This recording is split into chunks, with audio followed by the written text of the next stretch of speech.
Hello, it's Blue Orange 22. So, today we're going to talk about why I became a men's rights activist and what my journey to the men's rights movement looked like. I get asked this fairly often, why am I an MRA and how did I become an MRA? So, I'm going to talk about it. Oh, and of course, Merry Christmas. Now, this is inspired by a post I saw on the men's rights subreddit this morning. You can see the title is Your Journey to Men's Rights. What opened your eyes? Well, here's my answer. So, that's me. I'm infamous reply 8121, and here's my answer. The first thing was circumcision. Then I learned about things like conscription and unequal pension ages in first world countries and couldn't believe it. It didn't seem possible, and everyone accepted it as if it was normal.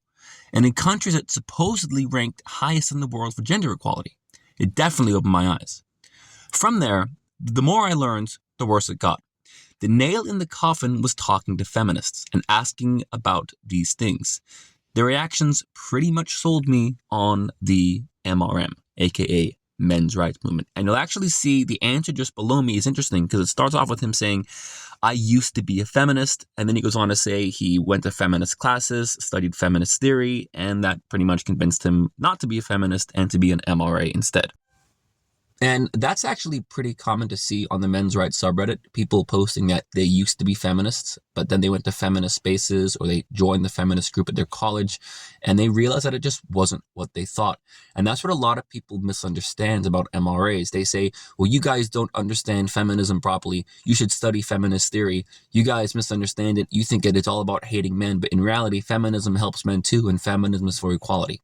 The problem with that is that I have had conversations with literally hundreds of feminists over the years. I've gone to feminist spaces, I've engaged in dialogue, I've engaged with debates hundreds and hundreds of times.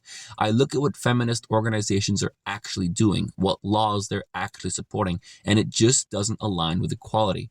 So the reason why I'm skeptical towards feminism is not because I read some right-wing blog somewhere, is because I've actually talked to, in person, myself, hundreds of feminists. And I'm telling you, there is a reason why the men's rights movement exists. And there's a reason why you see a lot of people say, I used to be a feminist, but now I'm an MRA. But very, very few times do you see, I used to be an MRA, but now I'm a feminist. Think about that.